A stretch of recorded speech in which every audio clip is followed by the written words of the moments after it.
Hey guys, welcome to another episode of Blitz Growth. Super excited to have you listening in because you are in for a treat. We have an amazing guest here.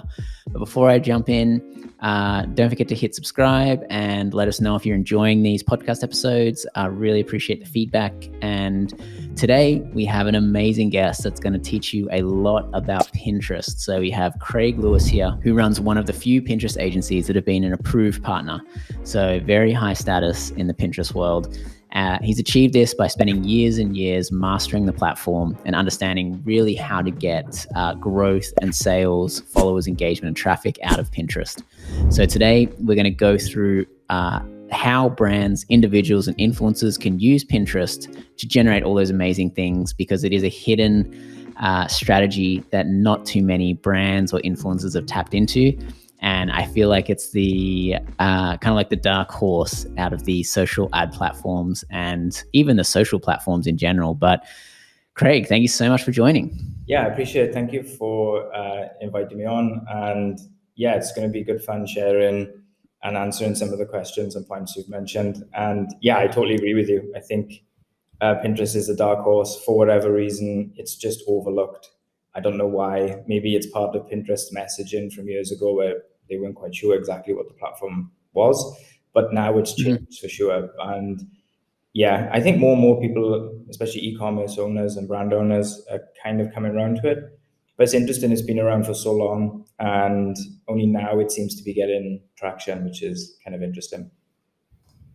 Yeah, well, I'm excited to jump in and go through all of the reasons why people should be using Pinterest, because I agree with you as well. I think it is so underutilized by brands and influencers. So let's dive into it. And first up, I love asking this question to guests when they come on.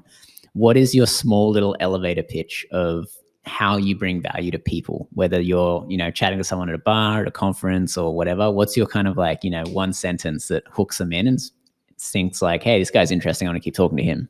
Yeah, that's good. I think it took a while for us to refine this, and I worked on it for a while, obviously for messaging and positioning with our own agency. And I just made it really simple. And it was we do one thing and one thing well: Pinterest marketing for e-commerce.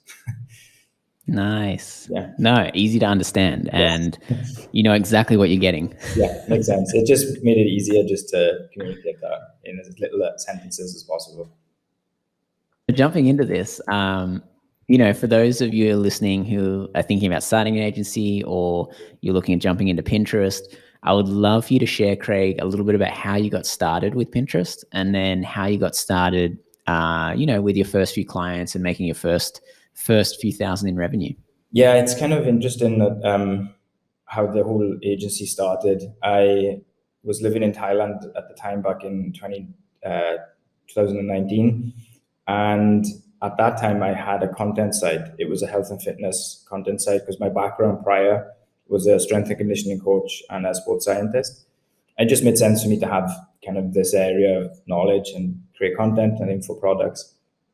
And I kind of, while I was in Thailand, in Chiang Mai, there was a notification within one of the Facebook groups about a mastermind. And they were asking for certain thresholds of revenue. And at that time, I wasn't at that threshold. And I just kind of went anyway. And I basically went to the mastermind. We met once a week for 4 weeks. And I had been using Pinterest since 2017. And I kind of had my head down doing what like I needed to do to grow what I needed to do.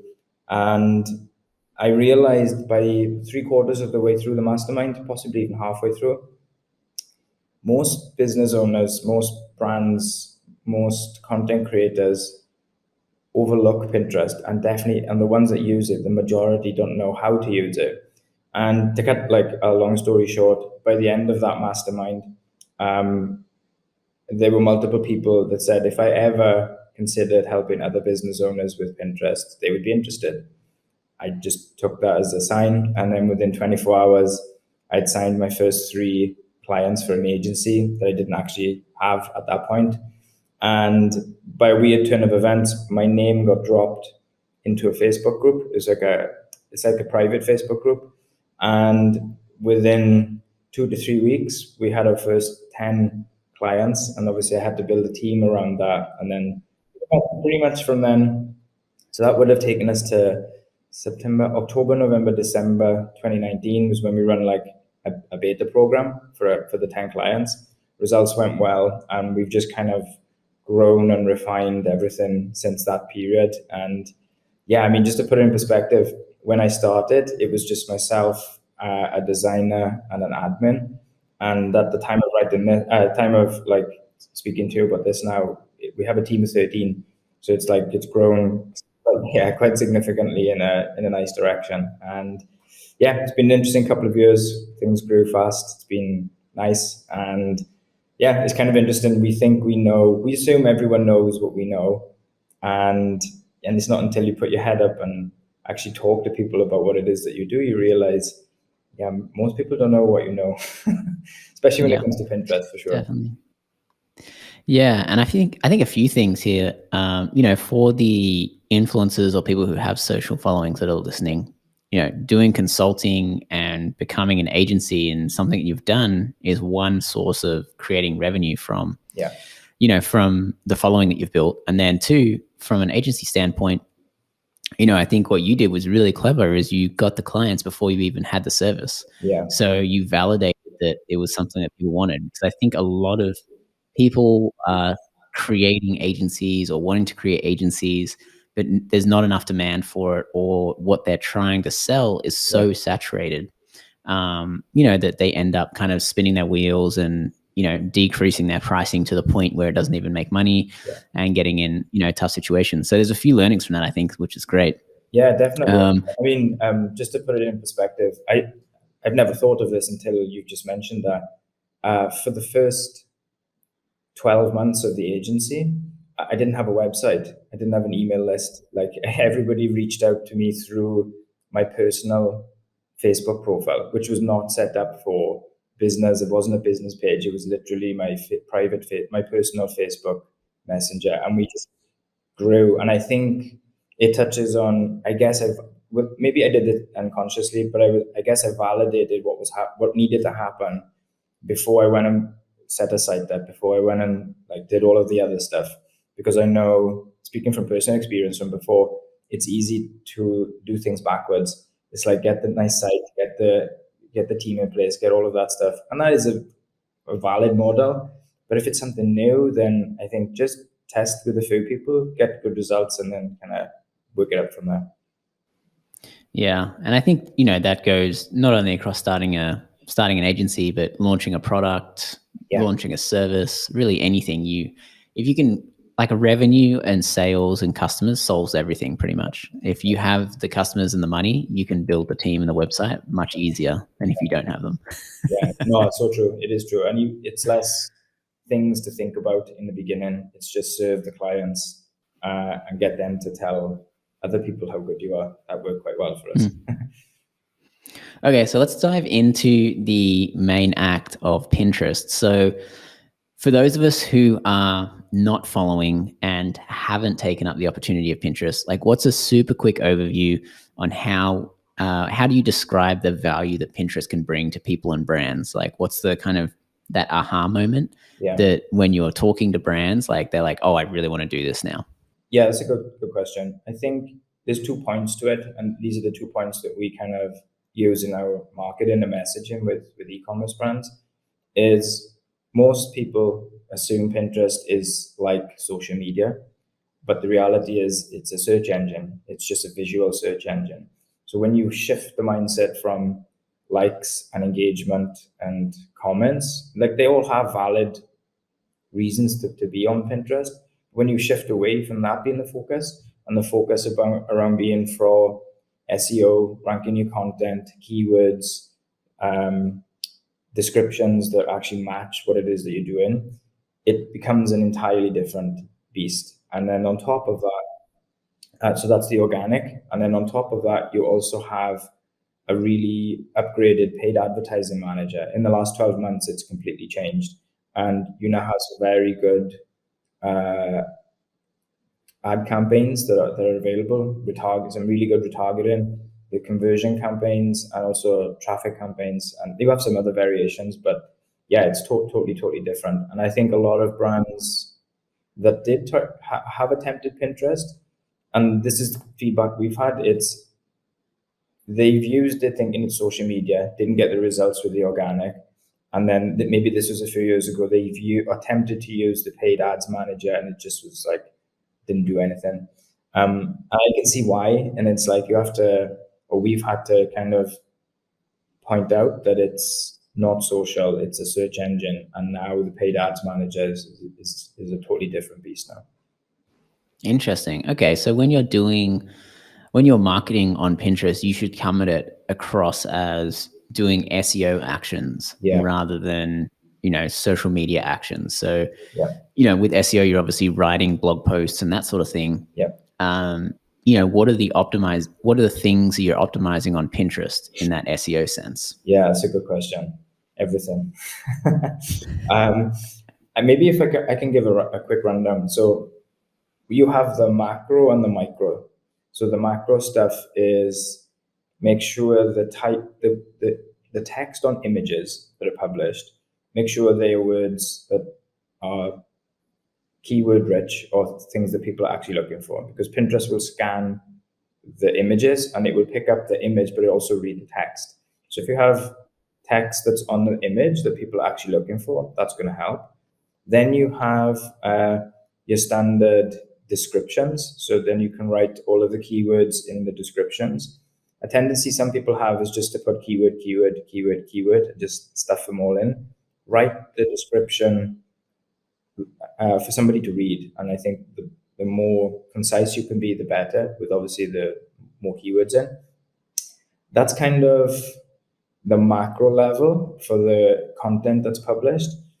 For the Pinterest account, board titles make a difference. So the more accurate the board titles can be in terms of SEO, the better. And you also have a description box within those boards, which are also very suitable for keywords and descriptions and making sure everything aligns. On a simplified version, that's like an overview of the SEO element for the board and the content. And then on a micro level, we look at things like when we upload an image, we won't upload an image that has, when you download an image from a software, it comes up IS, like on all of those numbers. We'll actually change the title of the image, the file, so that when we upload the file, the name actually aligns with the text as well. So we do things like that. And something we've been testing quite recently is to have the most important keyword within the description of the pin that's uploaded. That seems to align quite well. And one other subtraction that we've done is to remove all hashtags. We no longer use hashtags at all, even though Interesting. The function is still there, but it's not a great strategy. And Pinterest have actually said stop using hashtags because what tends to happen, and we saw this quite a lot back in 2020 and at the beginning of 2021, bots and spam would hijack the hashtags, and they would you basically making it really easy for these bots and spam accounts to find popular content. They would then steal that pin, take your link out, put their link in and republish it. And it was just a nightmare. So we just stopped all of those hashtags right away. Wow, that's super interesting because, hashtags were all the rage across all social media, really. And I've heard this recently, not even just from Pinterest, but from some other platforms. Yeah.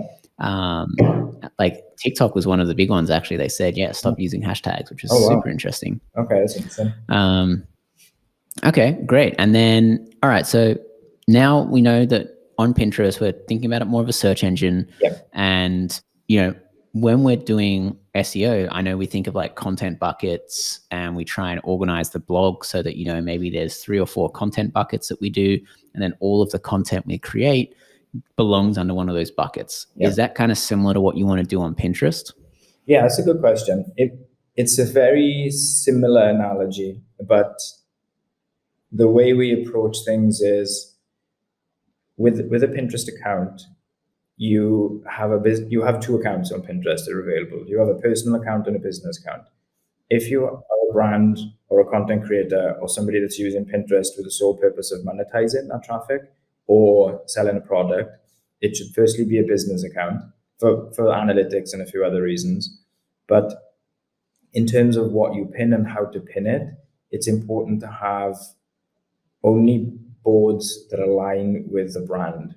So the more aligned it is with the brand, the easier it is for Pinterest to figure out what it is that your account is, but also for people that ever see your profile, they know exactly what it is. So we don't have the bucket analogy, but we definitely have a relevancy factor. So it's like only create content that aligns with your brand, and don't share anything on Pinterest that doesn't link back to your site, and don't pin something for the sake of pinning it because you think people may like it. Just keep everything as tightly refined as possible to your products, your messaging, and your brand in general.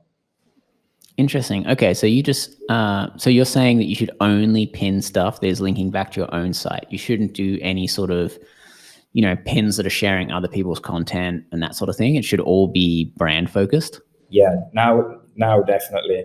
It used to be that people would share other people's popular content, and what would happen is it offers no value to your site. Sharing other people's content on Pinterest offers no value to your site.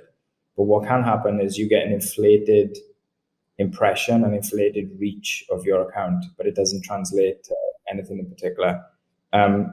Pinterest recently, maybe last year, kind of lost track of time a little bit. They pretty much said there's no value, there's no SEO value in sharing other people's content. So we had already stopped by this point anyway because it didn't make any sense. The only caveat to this is a brand new account from scratch, as in you've just made one today, you have no content of your own, you have 10 or 15 boards that are blank. In this instance, we kind of populate those boards with popular content on Pinterest.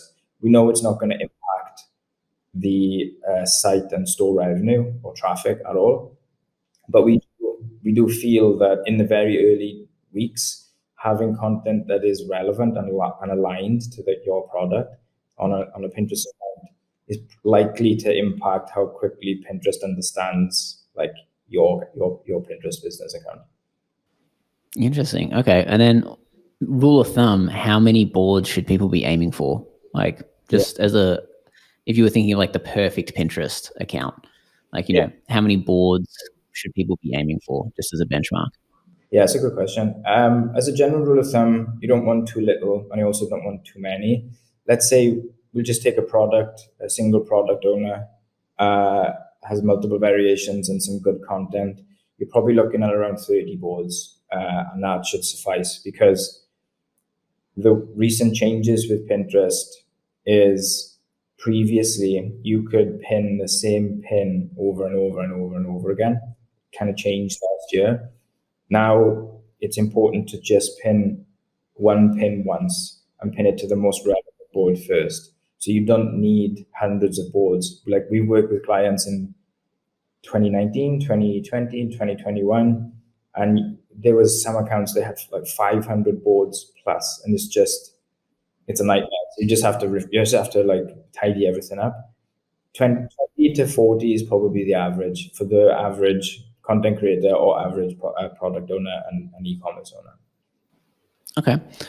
Got it. And then, sometimes it's easier to follow things you shouldn't do. Is there any kind of big no-nos on Pinterest, like anything that's going to get your account blocked, banned, reduce your impressions, or just negatively affect your account or brand? Yeah, there's a few actually. It's a great question. I think anyone that uses Pinterest as a business owner would probably benefit from this. The hashtags that we mentioned, even though you think you're doing something right, if spam and bots are stealing your content, the algorithm on Pinterest would still think that image is yours. So they're likely to shut your account down. And it does happen and has happened. So definitely avoid those. The other thing is to approach Pinterest with the one and done mindset. So it's once you've pinned that piece of content once, leave it. It'll do its thing on the platform and just kind of let it do its thing. And the other thing is scheduling tools. So previously, we used them for all of our clients up until the beginning of last year.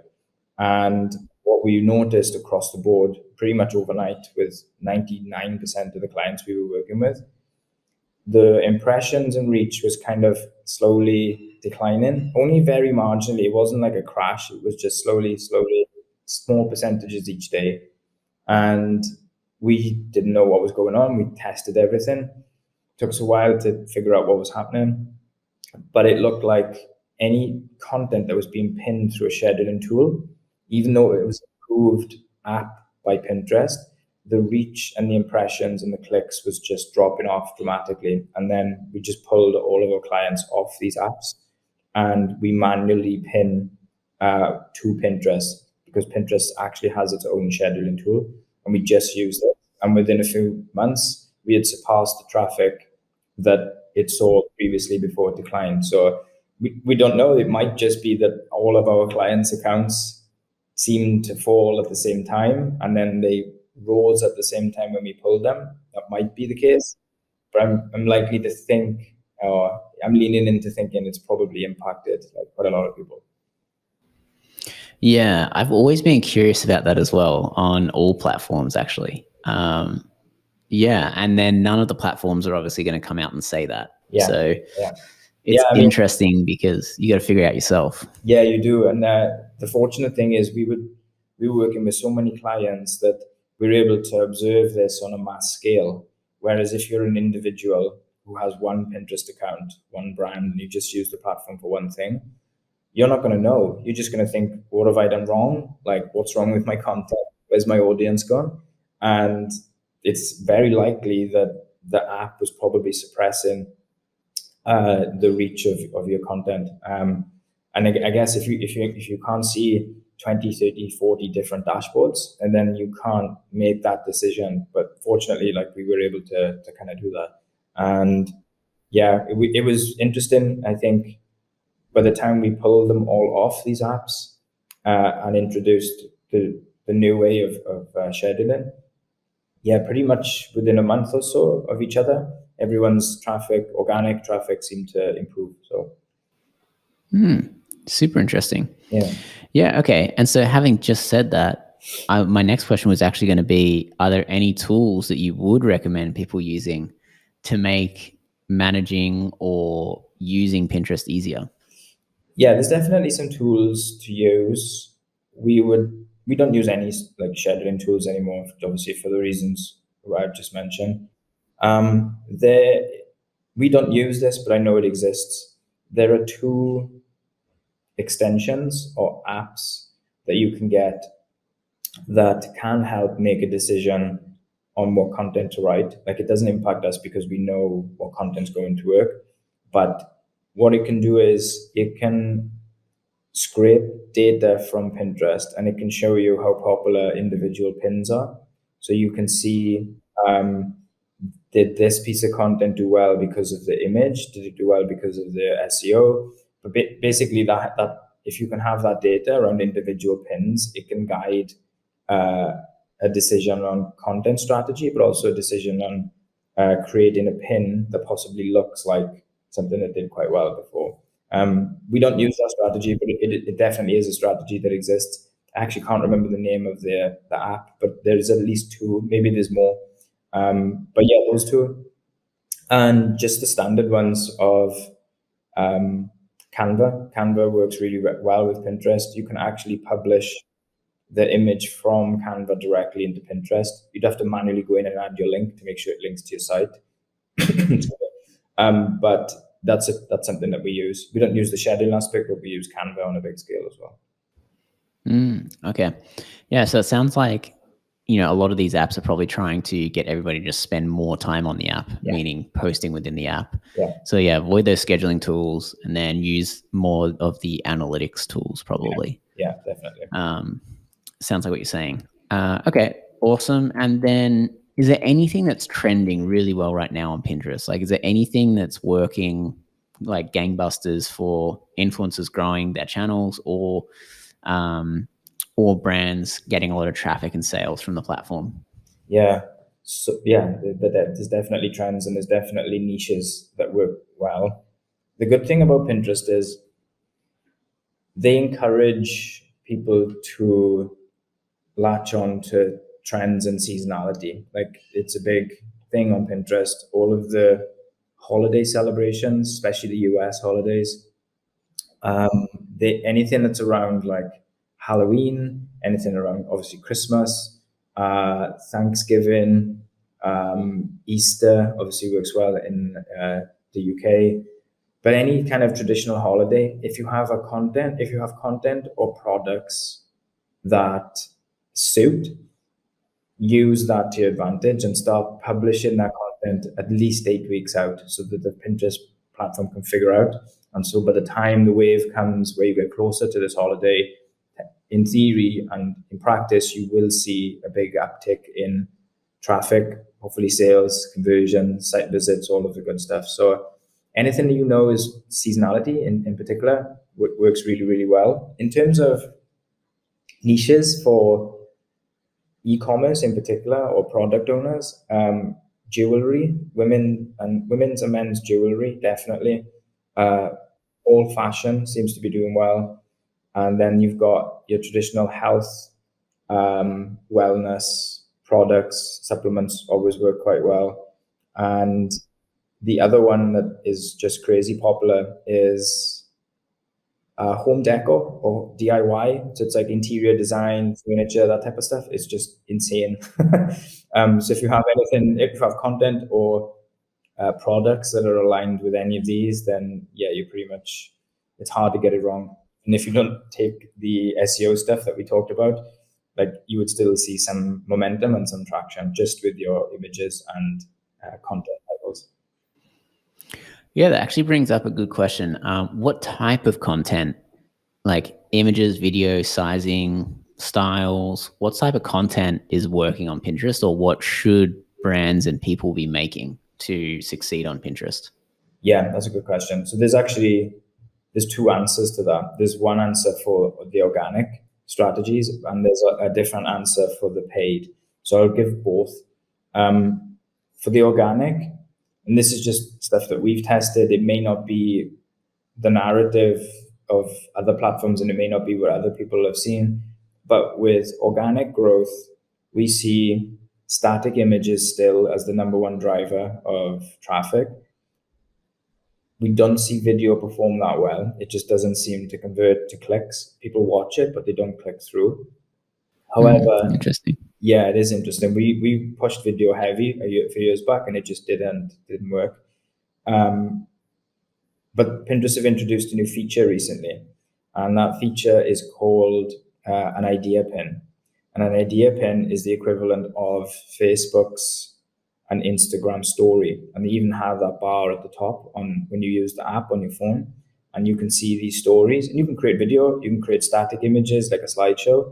But we really like these because you're able to add a clickable link if you sell a product. So it would link you from that idea pin directly to your product. So and they're going viral. It's easy for those to go viral because it's a new feature. Pinterest are pushing it quite hard. So they're giving exposure more freely. And it's definitely a way to grow a brand for sure, so idea pins and static images. With the paid advertising, we see cold prospecting, traffic, and standard conversion campaigns. Static images work the best. But for retargeting, we see user-generated content, video content, perform way better than static images, definitely. Interesting. So you said, about the idea pins, and you're saying that's kind of similar to stories or reels or TikTok. And, obviously a lot of these social media platforms are trying to create short form video portrait size just because that's the way people are starting to consume. So is this in app? They go and watch this as like a separate section, or do they still show up as pins as you're scrolling through? Yeah, it's a good question. There's actually 3 sections. And I think that probably testing in different locations where these work the best. I'm guessing in the US, they're going to show somewhere else, but we know for sure there's at least 3 areas. You have this typical, so if you're on Pinterest and you're on your phone, you will see, depending on what searches you're putting in, let's use fashion as an example because it's popular. Typically, if you log into the app and then you start scrolling for Pinterest ideas around fashion, what you're tending to see is it's the same as Instagram stories. You have that line of people who have made stories at the top. That tends to pop up. So you get to see the idea pins there, and then you click it and they will open up in front of you. The other area is in the main feed itself, although you can't always tell if it's an idea pin. You have a little icon that shows you it's a slide or a video. And then the third one that we're seeing is when you scrolling through Pinterest, Pinterest will suggest categories for you. And one of the categories is creators' ideas. I may get the name wrong, but it's basically the equivalent of like content creators' ideas. And when you click on them, it shows you a carousel of idea pins. So you can kind of scroll through different idea pins. I'm guessing because it's a new feature, they're just figuring out where is the best place to show these idea pins to people that have the biggest impact. I don't know what the best is. I think the top of the feed is always good because it's pretty much how Facebook and definitely Instagram operate for those. But maybe they're seeing some other stuff. Right now, we're not seeing any congruency in terms of they always show up here. They're kind of moving around. Okay. Super interesting. And yeah, anytime any social platform releases new features, it's always a good idea to jump on those because you are right. I think they definitely favor the accounts that use those. Yeah. And they hope that they go and tell all their friends and all their followers that, hey, this is working really well. Yeah. You should do it as well. So I think that's great advice. Yeah. Okay. And then I know you must get this question all the time talking to brands and clients, but why should brands, or what's your pitch for brands to spend more of their budget, more of their time and effort on Pinterest versus the places like TikTok, which is like the new shiny object syndrome? Yeah, there's a couple of points. Again, we use this when we speak to clients, like you just mentioned. And I think the first is it's been overlooked by brand owners, not by users, because the demographic is growing and it's a very interesting demographic on Pinterest, which I'll mention. But it's overlooked by people, mainly because they don't know how to use it and maybe not understand that there's actually an ads manager that's pretty decent on the platform now. So that just leaves the door wide open. If you get to figure this thing out, like you're going to be at a significant advantage to people who join in 2 years, 3 years from now. Like, it's going to be totally different. So you have that. The other is the demographic on Pinterest. And I can't remember the exact stats, but it's essentially predominantly US based with females between 25 and 55, thereabouts. And the average spending power is insane compared to other platforms. And they're not so much likely to make impulse purchases, but they do stay on the platform looking for ideas and new products and inspiration. And we actually found this stat on Pinterest when we were talking to Pinterest recently. And it was something crazy, like 97% of product searches on the platform are unbranded. So that means they're looking for non-branded products. So it's essentially all of your major brands, 97% of searches were not those, they were for other things. So it's like, yeah, it's super, super interesting. Yeah, I mean, we've been really surprised with some of the stats in terms of the demographic. I think that I don't know if it's the average, but there's a big percentage of people that use Pinterest that earn 6 figures up, and obviously they have a higher disposable income, and they seem to be using that on Pinterest. And that actually backs up what we're seeing with some of our paid ads clients right now. I mean, some of our clients are selling products that are 4 figures to mid and high end, multiple 4 figures, and people are purchasing these directly from Pinterest. So the spending power is definitely there for sure. So you guess if you think of it, you have a platform that most people don't know or can't figure it out. But if you figure it out, you have like the dream demographic on Pinterest. So it's It's up to you. Do you want to give it a go and see if we can speak to this audience and hopefully grow and capitalize what you've already done? And the other interesting thing for maybe content creators and brands and product owners that have male dominated products, I don't know which year, it was either 2020 or 2021, there were more new male signups than female signups. So the male demographic is growing as well. Yeah, super interesting. Yeah. Yeah, because I think we'll wrap up in a minute.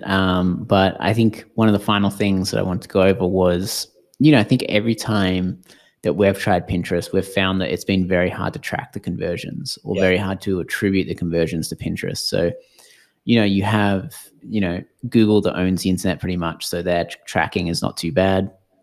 They own the browser and the ad platform. So it's, not too hard.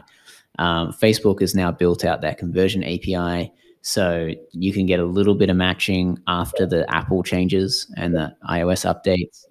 Do you know what Pinterest is doing to counteract that? Because I know, that Apple update, which stopped data passing between the app and the app's business center. So, for example, the iPhone user and Pinterest, that data got severed because Apple's saying, no, you can't take that data anymore. Yeah. Do you know what Pinterest is doing to counteract that? Yeah, that's a great question. I actually should have mentioned this as when you asked why should people use Pinterest. This is a big factor, and it slipped my mind, but I'm glad you brought it up. So we're part of the Approved Partner Program, and within Pinterest, so we have our own account manager plus a team behind that account manager. And some of the info that comes to us that has come up quite recently with iOS obviously being an issue on other platforms is exactly this. What have Pinterest done to counteract this? And we've had some in-depth discussions on this, and the iOS has not impacted their new paid ads platform. And from what I can understand is the technology of the platform now more aligns with Apple's iOS so that it doesn't impact all of the data issues that were being seen on Facebook, from my understanding.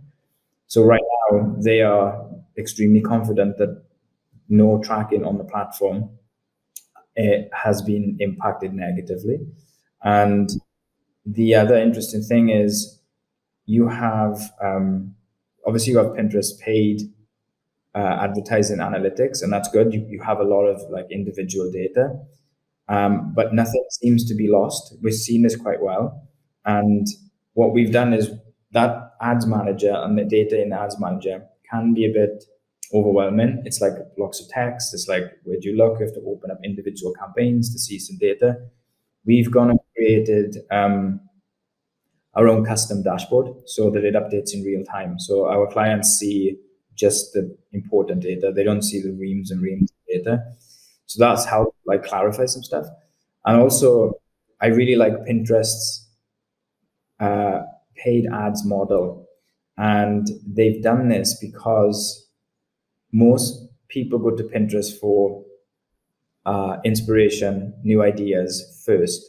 So if somebody has a Pinterest account, they're more likely to go to Pinterest first, look for something, remember it, sometimes even add it to the cart, but leave. Then they'll go and do some more research on Google, on another platform, and then go make the purchase after that. Usually, if that happens, the sale is attributed to the other platform that they went to last before the purchase.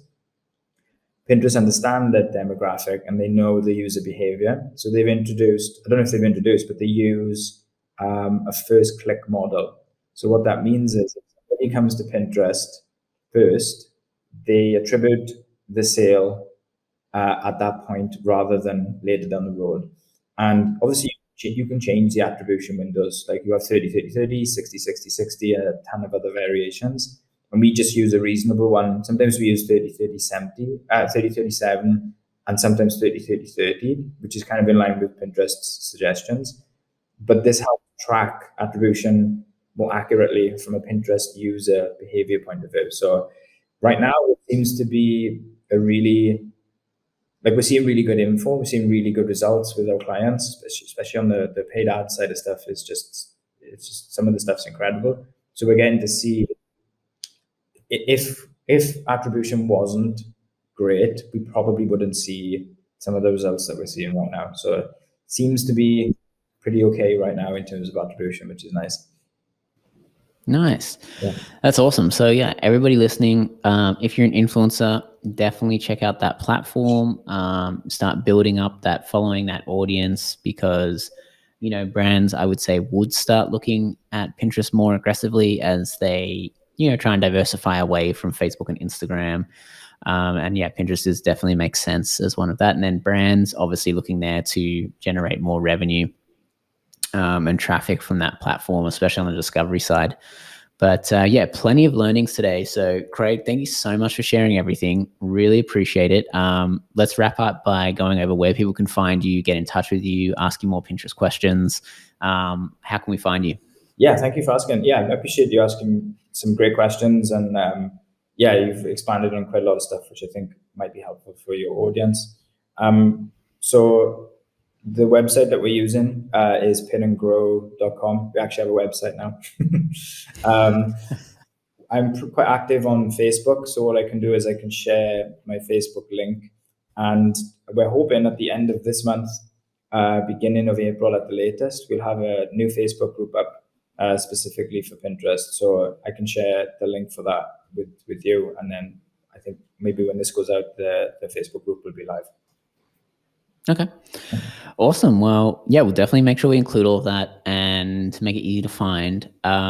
Everybody who's listened, let us know if you enjoyed the episode. Give us a review, give us a subscribe, all those fun things. Let us know that we're doing a good job in helping teach some amazing things in the content creator and advertising space. So thank you very much for listening. Tune in for next episode coming out in a few weeks. But Craig, thank you so much for coming on the show. Really appreciate your time and sharing all this amazing knowledge. Yeah, I appreciate it. Thank you. Yeah, it's been good fun. So yeah, thanks for asking. Hey guys, we put a bunch of effort into making great content for this YouTube channel. So please hit subscribe, leave us a comment, hit like, and tell a few friends about it.